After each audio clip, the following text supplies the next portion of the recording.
Go DJ, that's my DJ. Go DJ, that's my DJ. Go DJ, that's my DJ.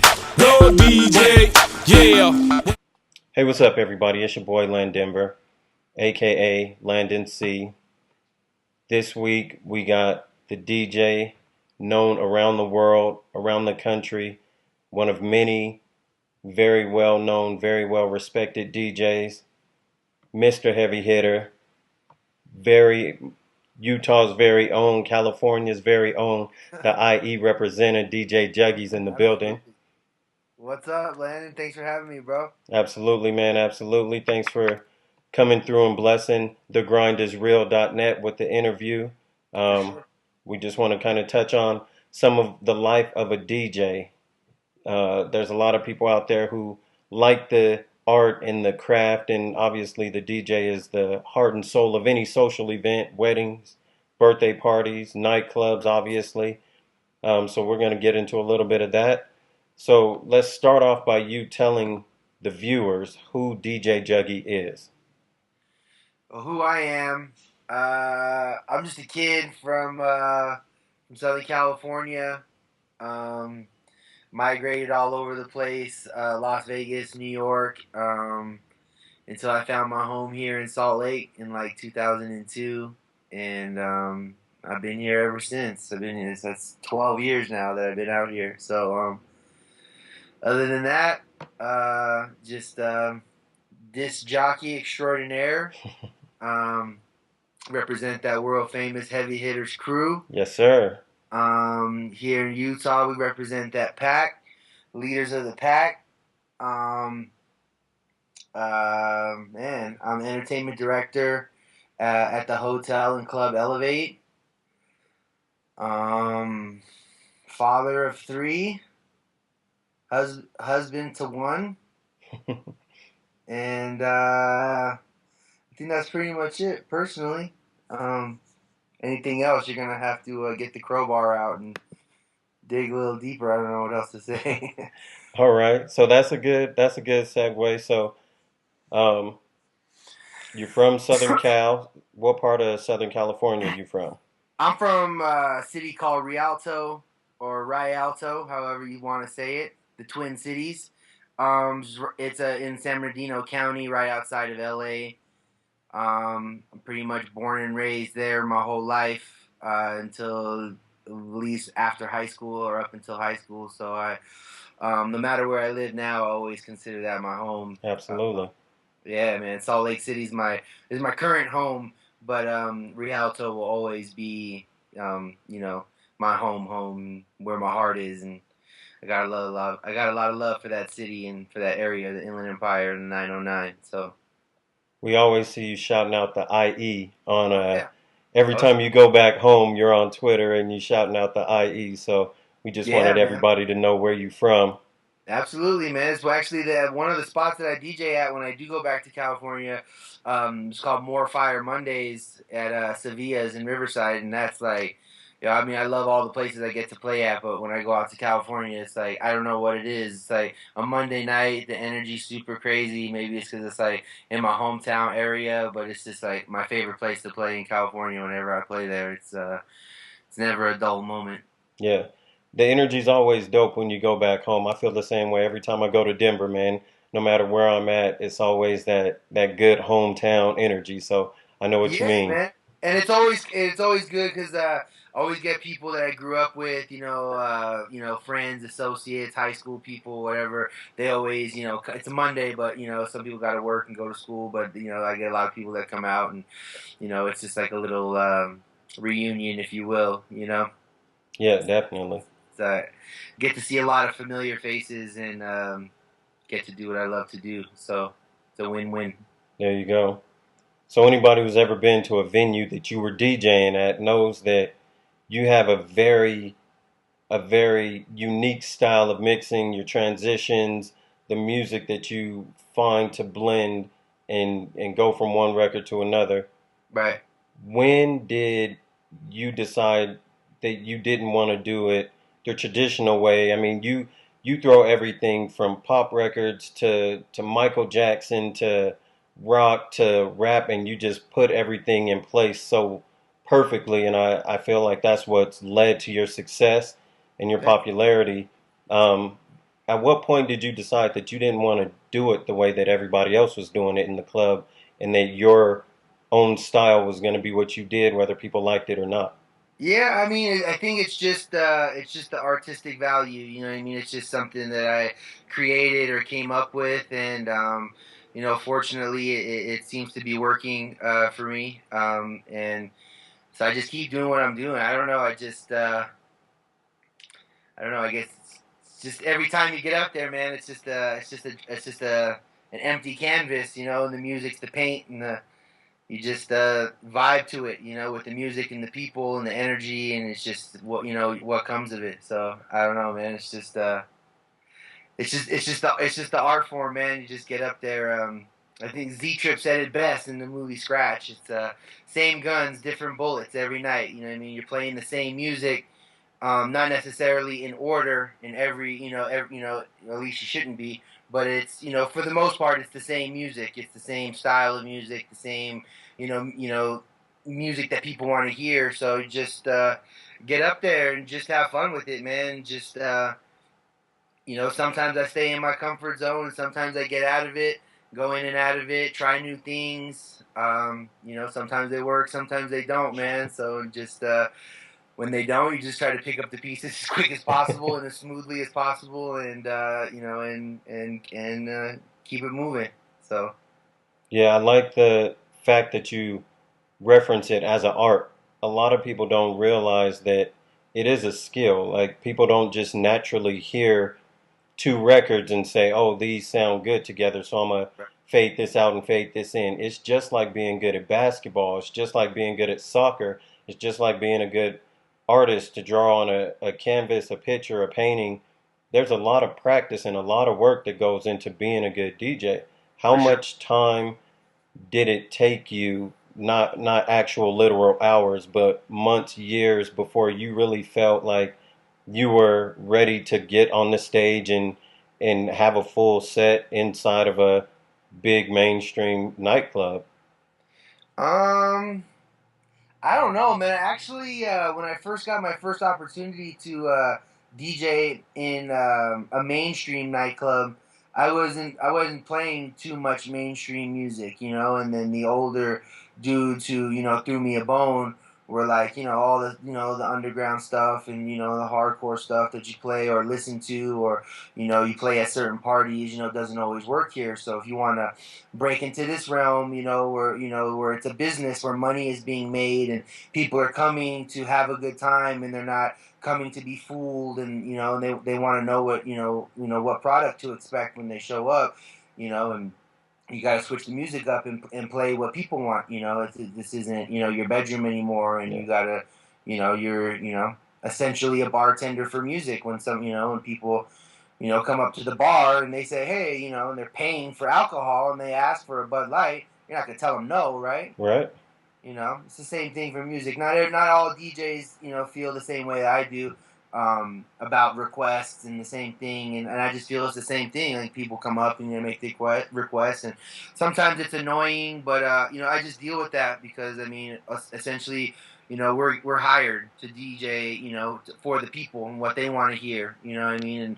And like I said, sometimes it does get annoying getting tapped on the shoulder and poked, and getting your head grabbed and your ear canal screamed in, and but you know what, it's not all roses and daisies. You got to put up with that type of stuff in the customer service industry, which this is. So you take the good with the bad and just keep it moving. Yeah. So There you go. The I've noticed a pattern of evolution in a lot of things that I'm a big fan of. Obviously, sports. We talk sports all the time, but a lot of things like DJing. I know that, a few years back, hip hop, rap was really big. Now it's more a lot of dance, a lot of trance, EDM type music. Another evolution that I've noticed a lot lately, just traveling around the country, is there's a lot more female DJs getting involved in finally getting a chance to be on the bigger stages. I saw a few down in Las Vegas, and um, obviously we both know Amy. She's been, doing her thing. But what as a male in a male dominated profession, what does it feel like to see some of the female DJs coming up through the ranks and the evolution and the widening of the door, so to speak, of the DJ industry? I mean, I think it's great. You know what I mean? I'm not sexist by any means, and I mean, even though it is a male-dominated sport, I mean, there's room for the females. I mean, I feel like if they pay their dues and they're out there doing it and they're killing it, what could anybody say? You know what I mean? We're in a digital world, so, I can't be like, oh, well, this so and so person didn't earn their stripes because they didn't, do vinyl for 10 years. You know what I mean? Hmm. It's 2014. You know what I mean? We're in the era of just add water and you have a DJ. You know what I Yeah. mean? Some people adapt to it very well and pick it up and become great DJs. Not necessarily overnight, but in a very short time. And others don't. And ultimately, what it comes down to is you and your skill, regardless of the equipment or whatever it is. If you're a shit DJ, you're a shit DJ. You know what I Yeah. mean, and it will show. There's just no really disguising that unless you're doing pre-mixed sets. Mm. Other than that, if you're mixing live, it's very easy to tell who's good and who's bad Yeah. in a very quick manner too. So, Absolutely. guy, girl, doesn't make a difference. If they're out there killing it and they're representing the DJ culture in the right way, then then thumbs up. There you go. The I know that obviously a lot of people know you as DJ Juggy, but people don't understand there's more to Juggy than just being on the stage during the nightclubs. Right. You've done a lot of work with my cousin Po Boy, and there's a Uh-huh. lot of other artists that you've helped either produce, given creative advice for. Speak on the music professional side of being DJ Juggy, where you have such a keen ear for music and sound that people do acquire your services for things other than the traditional DJing. Right. Yeah. I mean, I've helped out a few artists, with music here and there. I don't know. What it really comes down to me is whether or not if I'm feeling the artist or not. Hmm. For instance, like Concise, and he's been a good friend of mine for a long time, and and he's been putting out music for a long time, and as he was putting together his last album, Cobain, just kind of just fell together. You know what I mean? It just became like this crazy project. From one song to the next, and never didn't really seem like it was like an album because it was like out for so long, and most of the songs on the album like came out whether they were on mixtapes or they were leaked or whatever. So it's kind of like the end project was like gathering everything that we put out, and it's just all in one. You know what I mean? And then once we had it all in one, after 4 or 5 years of putting out these songs, it was like, we got a pretty good project here. Let's see what we can do with it, and then from there, just shopped it around to a few labels and a few people here and there, and the people at Soul Spasm were interested in it, and they distributed the record. So it was a good look for Utah hip hop in general, not just Concise or myself or anybody really involved with it. Because as far as I'm concerned, and call me biased or not, but I mean that was like the biggest project ever to come out of this state. I mean, I've been here for 12 years, and I've never seen an art, in a project, have that much steam and that much hype and that much support. And like I said, I believed in it. I mean, I didn't do anything like super crazy or pay anybody any money or anything. It's just I believed in him, and the product was there, and kind of, that was kind of what it was. So Yeah. Yeah, shout out to Concise. I've been a big fan of his, man, since I got out here, uh huh, 15 years ago or whatnot. But there's a lot of talent out there. I think people associate talent in the bigger cities just because right, that's what the brain is trained to think. There's more people in California and New York per capita. So by default, people think that's Right, and where all the that's talent those is. two But cities alone are, the entertainment cities. At least, not only nationally, but internationally. Hollywood and New York. That's like what I mean. That's where people go to make it. You know what I mean? yeah, So yeah, there's talent everywhere, man. I tell people absolutely, that man. all the time. There's a ton of Don't talent here. sleep. There's a ton of talent here, man. Another artist we're working with is Sig Burner. He's got an album coming out, pretty much entirely produced by Brisk. Okay. Shout Um, out to Briss. absolutely. And the same thing, man. The dude's he's a great writer, great storyteller, um, and he's just a talent, man. And a lot of people know him by a different name, his real name. But Sig Burner's the name you need to be looking out for. That's the next project I'm working on right now. That's un-DJ related. There we go. So with all of the on stage personnel that we bring through to do interviews for The Grind is Real, it's a little segment I like to call Name Drop. Okay. Um, so go ahead and just tell the viewer some of the people, mainstream, underground, they may or may not have heard of, but let them know some of the people that you know and that you've worked with, because I know some of them, but I want them to know. Like, what do you mean? Like people like I've done like projects with, mixtapes with, or Mix, yeah, I mean, everything from the hosting mixtapes that you right? did when we Um, were back at Green Street, right. and some of the other people that you've worked with in the industry when you had to travel to the other side of the country. Oh yeah, I mean, I don't know. This is weird. Name drop. I don't know. It's like some of the mixtape we had a mixtape series, current mixtape series called "The H Is Always Capital," Yes, and sir. it's all about independent underground music, classic, new school, but just artists, but just all new music. And that series has been hosted by Slug from Atmosphere, Yep. Evidence from Dilated Peoples, Terminology, Yep. Torre. Let's see. I've done mixtapes with Glasses Malone, Yep. with Young Jock. Um, shoot, I've done. I did a mixtape with Brisk. I've done a mixtape with Sayo. I've done a mixtape with Apocalypse. Then those three guys are all great DJs from here in Salt Lake City. The mixtape I did with Apocalypse was like this huge like national industry mixtape, the Cornerstone mixtape.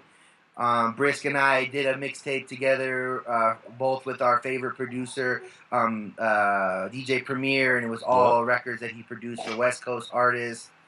Um, did a CD with your cousin Po Boy.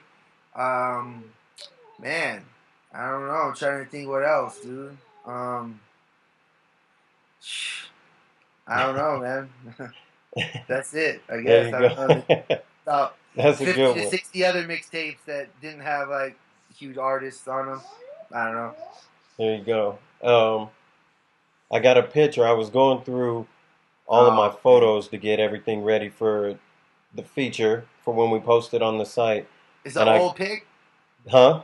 It's an old pic. It's not that old, but it's a couple years back. But it was the summer after you signed with Heavy Hitters, and I had Okay. the chain on, and we were at Oh the yeah, yeah. hotel. At my birthday party. Yeah, That was at the that was birthday no. party. That was like the week that I got put on Heavy Hitters. That same week. That was Yeah, yeah, like 2 years ago. Yeah, my and birthday I party. found that picture where Dope. you let me wear the chain. So Oh yeah.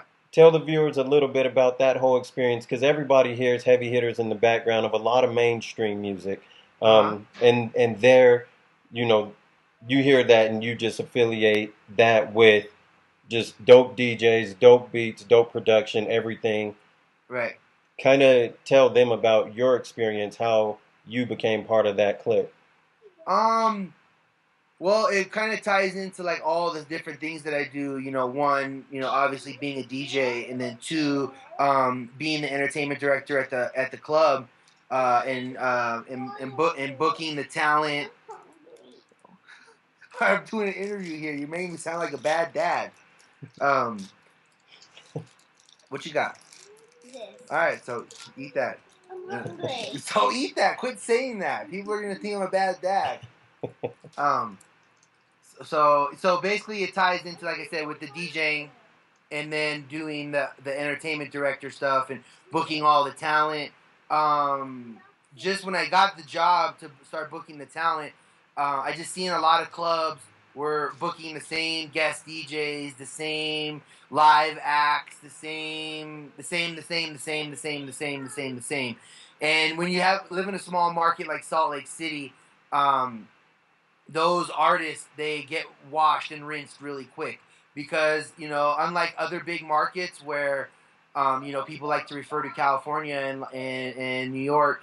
California, you have LA and Anaheim and Santa Ana and San Diego and Santa Barbara and San Francisco and about 50 big cities that are all spread out. So an artist could come in and do a show in Orange County and come back later 3 months later, do a show in LA, and come back later, do a show in Inland Empire. You know what I mean? Because there's so many people out there, but out here it's not that way. You know what I mean? There's only a big core group of people that go out, and I know it sounds bad, but I mean it's just our city is just not as big as the other cities, so I took that into consideration. And instead of bringing the same artists, I brought the big city artists and the big name DJs at the other clubs around the country and the big radio DJs and the big acts to Salt Lake City. You know what I mean? For and then I started bringing a lot of the heavy hitters: Camilo, Eddie One, Felly Fell, Enough, and just other cats that are on that realm or bigger. Green Lantern, Drama, Clinton Sparks, Fat Man Scoop, all the Scam Artist guys, and the list goes on and on and on and on. And a lot of 90% of these artists and DJs that we were booking, this was their first time playing in Utah, first time playing in Salt Lake City. So they came out and got to experience our nightlife and our scene, and at the same time got a little whiff of what I was doing personally, DJing and and doing the entertainment stuff for the clubs and whatnot. So that's basically from there. That's how it came about for it to be in heavy hitters from all the big guys coming out here. Like I said, Enough, and Felly Fell, and Camilo and Eddie One. Camilo was the main one. I've always liked Camilo as a DJ. And we have a huge Latin population out here. So I started bringing out a lot of Latin DJs, him, Tony Touch, Big Syph, Eddie One. I mean, again, the list goes on and on. And everyone loved Camilo. Everyone loved him. So we just constantly were bringing him back. And he was seeing what I was doing out here. And then, the time for heavy hitters came to expand. And, my name was brought up. And then some of the other cats that I had brought out, co-signed for me. And they also thought I'd be a good fit for the crew, and it's a wrap. There we go. Yes, it's dope, man. I definitely think when you hear those names, especially Felly Fell and Green Lantern and those guys, you definitely fit in that caliber of DJ. So it's fitting that you run with those kind of guys, birds of a feather flock together, kind of thing. So definitely. So that's about it, man. It was good. That's what we wanted to do, was give them, the viewers, a look inside the life of a DJ, full-time DJ, career DJ, legendary DJ. Working on that. I'm not legend yet. I'm trying to be. I'm trying to be so I can get legendary. I'm trying to get legendary money. and go ahead and we'll just do the shout out hour. You go ahead and shout out your crew, your labels, your Twitters, your Instagrams, Facebook fan pages. Go ahead and take over. Well, man, you can reach me at pretty much DJ Juggy at everything, whatever it is, Twitter, Facebook, Instagram, Vine, Skype. I mean, I'm pretty easy to find on the networks, in person. I'm pretty active in the nightlife scene out here, doing shows and clubs and various events. Shout out the Heavy Hitters crew, of course. Shout out my crazy kids who are about to kill each other. Shout out my crew, my family, the Pierpont Artist Company, PAC. I'm gonna try to name off everybody without forgetting everybody. Sayo, Handsome Hands, Diz, Mario, Brisk, Lyric. Oh man, Roots, Justin, Finale. I mean, there's so many people. Concise, Sig Burner, Lefty. Man, everyone. Shout out to everyone at the Hotel Elevate. You know, you can catch me there every Friday and Saturday. My wife, my kids. I don't know if I forgot anybody. That's because my kids are starving and I need to go feed them. So, if I forgot, sorry. There you If go. not, catch me somewhere and let's do a shot of Patron together. Yes, sir. That's it, baby. Thank you for joining. TheGrindIsReal.net. Appreciate you. That's The two grind chairs. is absolutely real. It's very real. That's yeah. two chairs. I'm your boy, Len Denver, DJ Juggy, and we out.